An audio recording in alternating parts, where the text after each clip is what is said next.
I never believed Blake Lively from the very beginning. Has your opinion of Blake Lively shifted since last Friday? Was there a coordinated smear campaign to bring down Blake Lively? No. Do you plan to sue Blake Lively? Absolutely. Sometimes you were even the intimacy coordinator in sexier scenes. Like, that shouldn't be happening, by the way.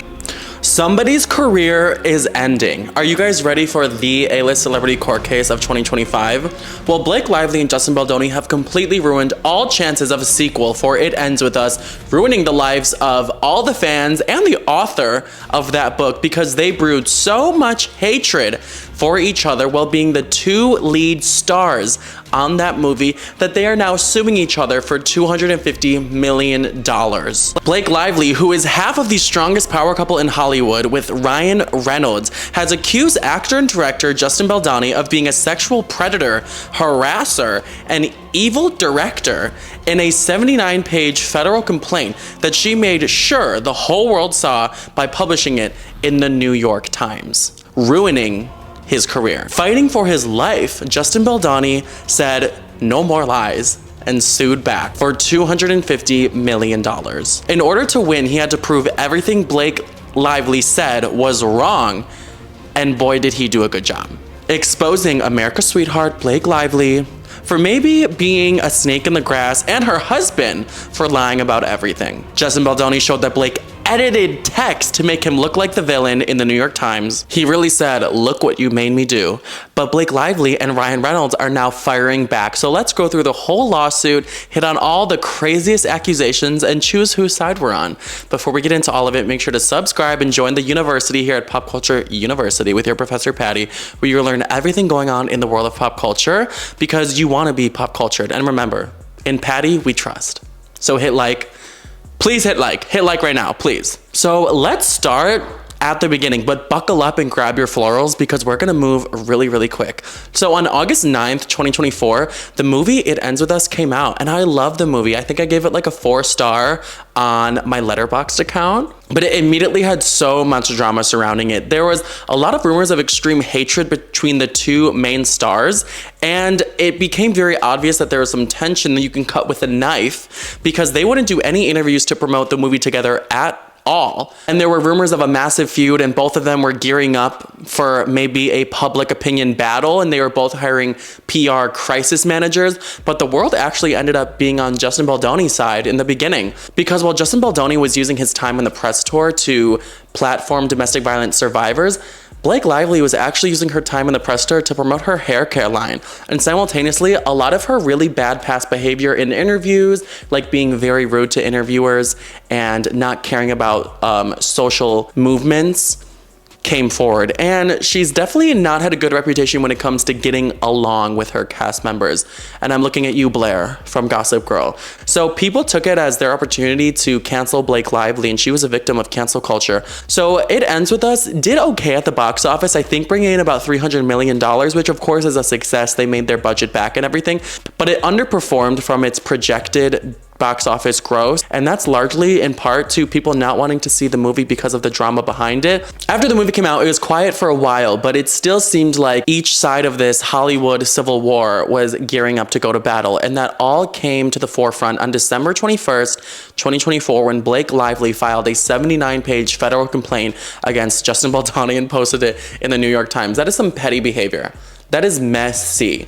She wanted the whole world to see, and she posted it in the New York Times. She went full Karen on his ass. So let's just go through this 79-page document and see just exactly what she's accusing Justin Baldoni of. She actually drags him through the mud, through the trenches, through the elephant shit. And this atomic blonde dropped many bombshells in this federal complaint. So let's start at the beginning. She basically says Justin Baldoni was so terrible to work with that she wants to sue him for mental anguish and post-traumatic stress. She's suing him for lost wages too, which means she was so affected by this that she couldn't go to work. In this 79-page complaint, we're gonna start at section 3, where there's a whole list of things that her team apparently sat Justin Baldoni down for in a meeting about halfway through filming and said he can't do these things anymore.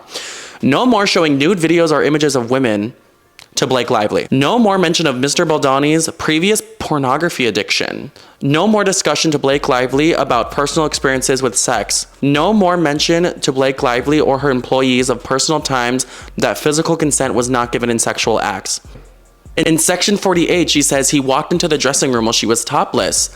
In section 49, she said that he improvised during their sexual scenes and he got way too passionate, way too into it, and started licking her all over. And she just thinks he wanted to get with her and wanted to touch her, and he used this sex scene as a reason to do so. In section 39, she says that he was showing her nude images and videos of women to Blake said that Justin would bring up the cast and crew's genitalia. She also said that Justin wanted to add more sex scenes, more oral sex scenes, and more camera time of her character climaxing that she didn't approve in the contract. In the federal complaint, it says Mr. Baldoni inserted improvised gratuitous sexual content and or scenes involving nudity into the film in highly unsettling ways.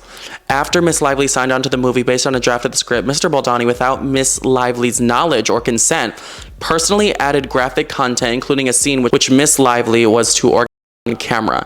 When Miss Lively objected to these additions, Mr. Baldoni insisted that he had added them because he was making the film through the female gaze. Although he agreed to remove the scenes, he made a last-ditch attempt to keep in one where the couple orgasmed together on their wedding night, which he said was important to him because he and his partner climaxed simultaneously during intercourse on their wedding night. TMI. Mr. Baldoni then intrusively asked Miss Lively whether she and her husband climaxed simultaneously during intercourse, which Miss Lively found invasive and refused to discuss. I mean, yeah, that's invasive. That's weird. I can't see how that would casually get brought up in any conversation.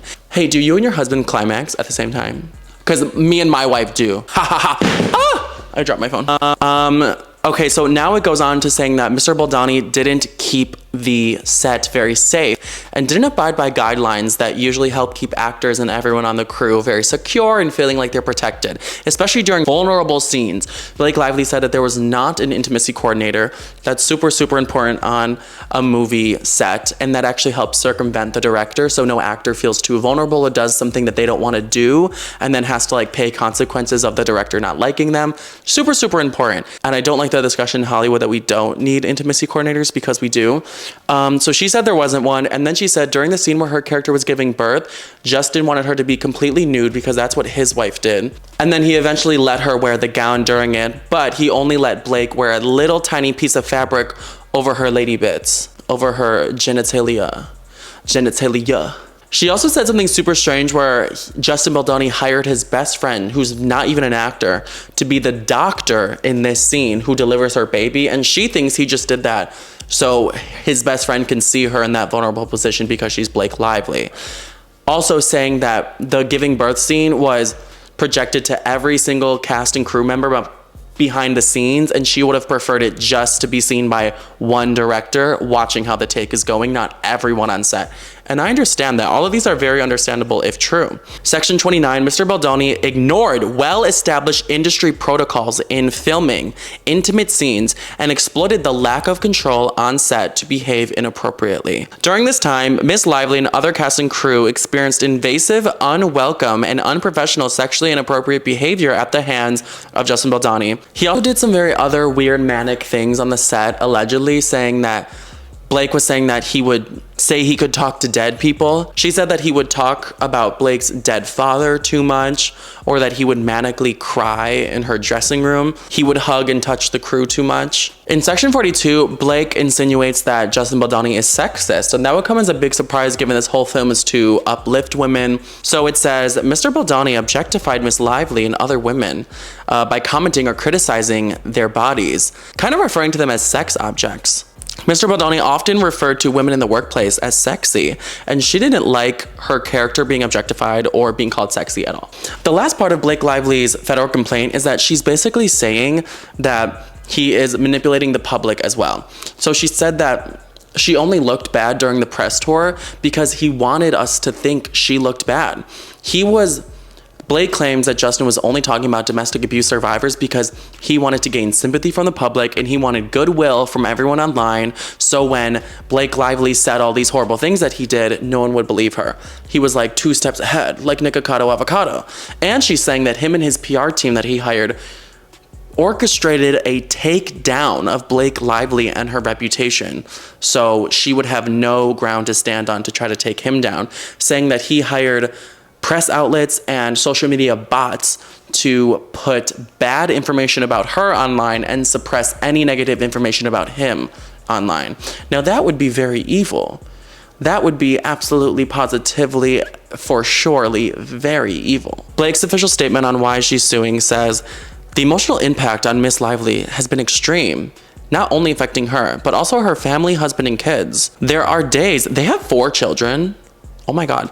"There are days when she struggled to get out of bed, and she frequently chose not to venture outside in public, except to go to NFL games with Taylor Swift." Fucking Taylor Swift. Always it comes back to fucking Taylor Swift. While she has fought to maintain her personal life and business interests, behind closed doors, she's been struggling and suffering from grief, fear, trauma, and extreme anxiety. She also has been experiencing repeated and very painful physical symptoms as a result of what she has put through on this set. Oh my God.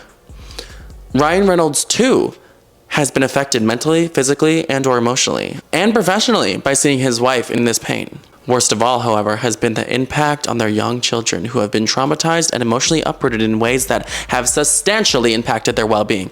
I'm not trying to take anyone's side here. Everyone's innocent to proven guilty. I'm normally prone to believing the woman in the situation. So when I saw this, I was like, oh my God, honestly, I'm not surprised. Like, I'm so Team Blake. How could we be manipulated by another man? I was like, not in 2025. No, we're leaving that behind.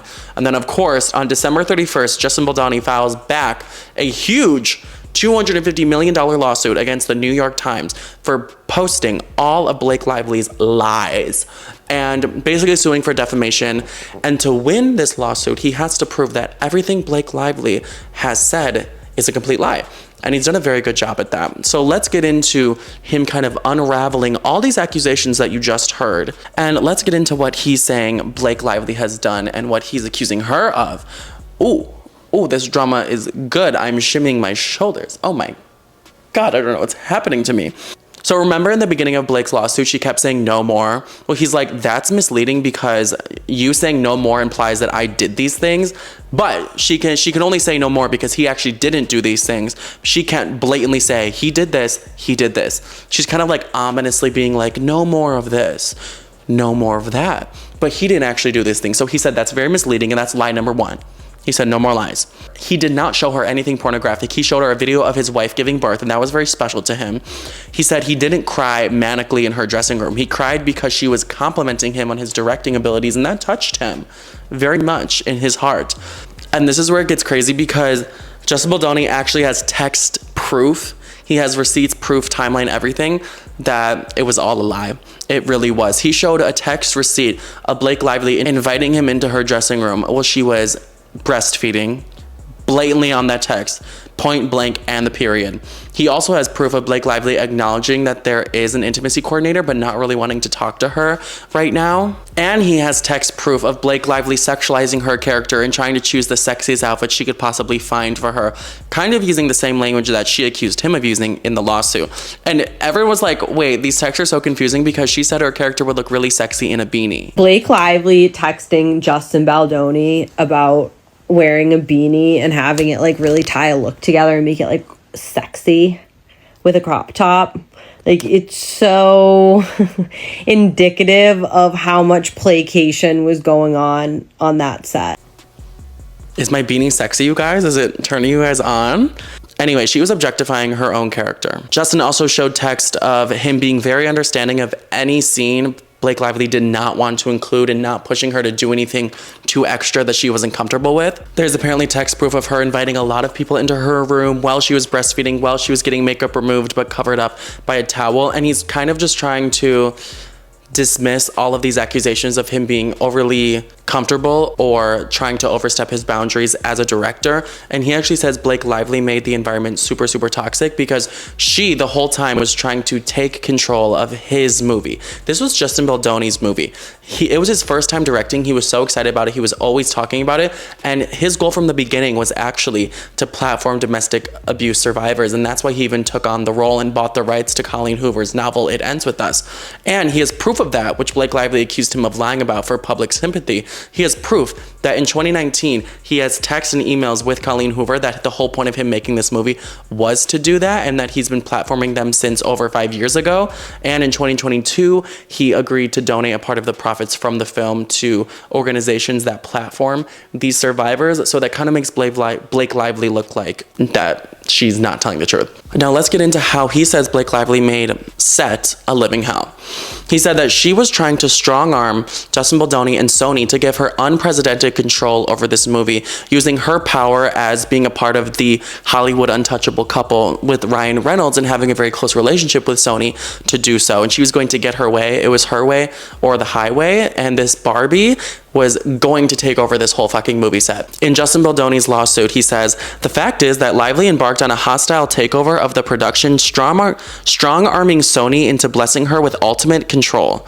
He said Blake Lively was basically stampeding everyone who has been in this professional career for a long time, saying that she outed the wardrobe department because she wanted to wear clothes from her own closet, which everyone said her wardrobe in the movie was hideous.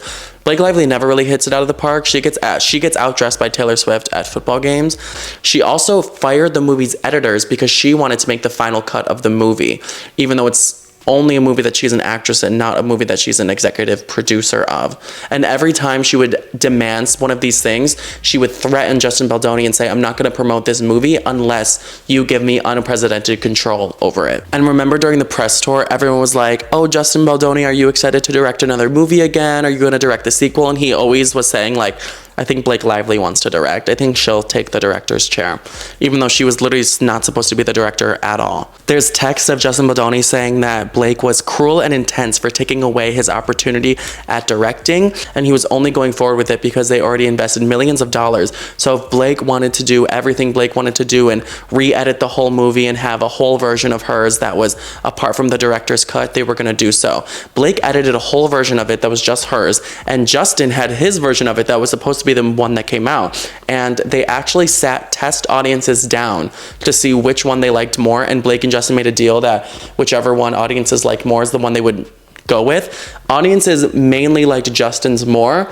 but Blake threw a fit and backed out of the deal and said, even though people like yours more, you have to put out my version or I will not promote this movie. And it's Blake Lively, of course he wants her to promote this movie. She also demanded to have a PGA title on this movie and an executive producing title, even though she did not at all do enough to be considered an executive producer. And what a PGA title means is that she did the most work on the movie and made the most decisions and is basically responsible for the whole film. And she did not. So Justin said, okay, you're not gonna get that title. And she got so mad that she sent an email through her team to him that said any goodwill they had left is completely gone. She hates him and she's just finishing this movie because it's almost done anyway. After he wouldn't bend to her every single demand, Blake Lively used Ryan Reynolds to get on his ass. And this is where Ryan Reynolds come in. They apparently had a meeting at their house, Ryan Reynolds, Blake Lively, their whole team, everyone working on the movie, and Justin Baldoni. And Ryan Reynolds screamed, allegedly, at Justin Baldoni. He heard Justin fat-shamed Blake, but Justin says that's not the case. There was a lifting scene where he had to lift her up and do some like sexy stuff with her, but he has a lot of disc bulges and didn't want to hurt himself, so he just asked her casually how much he weighed. He was even practicing the scene with a stunt double to see if he could do what this movie demands of him without hurting himself, and they ended up cutting it, and it was never about her weight at all. And it is kind of conflicting because on one hand Blake says he's fat shaming her, and on the other hand she says that he is over sexualizing her. So like, what is it? But apparently Ryan Reynolds screamed at him so bad. Justin's publicist said he's never seen someone screamed at like that in their whole life, and she wishes she stepped in. But Justin thinks all of this was to try to get Blake to basically prestige in her career and get the PGA title on this movie that she didn't deserve. So when he didn't give her that, she decided to wage war on him and said that he's not allowed to be on any poster for the film, and he wasn't on any poster for the film. He will not be in any interviews with her during the press tour. He shouldn't even come to the premiere. He ended up still going, but she said he shouldn't even go to the premiere. He's basically worthless is what she said, and they actually sat in 2 different theaters during the premiere, so there wouldn't be any fighting or any bad vibes. So after all this happened, the last part of this is that Blake says Justin organized a PR takedown of her. She even technically had text proof, but it came out in Justin's lawsuit that she edited these texts immensely to make her look like the victim and make him look like the bad guy. These texts show Justin's publicist talking back and forth and his PR team, where one of them sent a text to the other that was like responding to an article that made Blake look bad. And he was like, oh, you're so good, ha ha ha. And she responds with, yeah, that's why you hired me, I'm the best. So it looks like, yeah, she made that article to take her down. But that's the only part Blake included. But later in the text, the part that was excluded, it says like, wait, that actually wasn't me. None of us would do something like that. All of Blake's hate is organic. So Blake is definitely looking very, very bad now. And the world is confused. I think the world is a little bit more on Justin's side. So I'm sure Blake Lively is gooped and gagged that even after all of that, the world is not on her side. She really thought she got him there. Blake Lively officially sued him back. Blake's team said that they're excited to see Justin in court. And she's still suing for mental anguish and lost wages. And Justin's team basically said that he's also excited to see her in court too. And it's very ironic that she's suing Justin over a orchestrated media takedown, because that's exactly what she was doing to him. Justin's lawyer basically said that Blake and Ryan Reynolds are two powerful Hollywood elites that Sony cowered to and all their co-stars cowered to and just didn't want to get on their bad side. And that's why no one would do interviews with Justin and no one wanted their career to end. But they're actually vicious people. And they are going to show texts that will blow everyone's mind in court. So I'm excited for that. Everyone should also get excited. This is pretty good tea, and it's definitely going to be the Johnny Depp versus Amber Heard of the year. So I will definitely be posting updates here on my YouTube. Make sure to subscribe. It definitely helps me in light of the TikTok ban. Please like the video. Please like. Did I say subscribe and like? You should do that. Become a student here at Pop Culture University with Professor Patty. And remember, in Patty we trust. I'm always telling you the tea, the full tea, nothing but the tea. So help me God. Okay, bye. Class dismissed.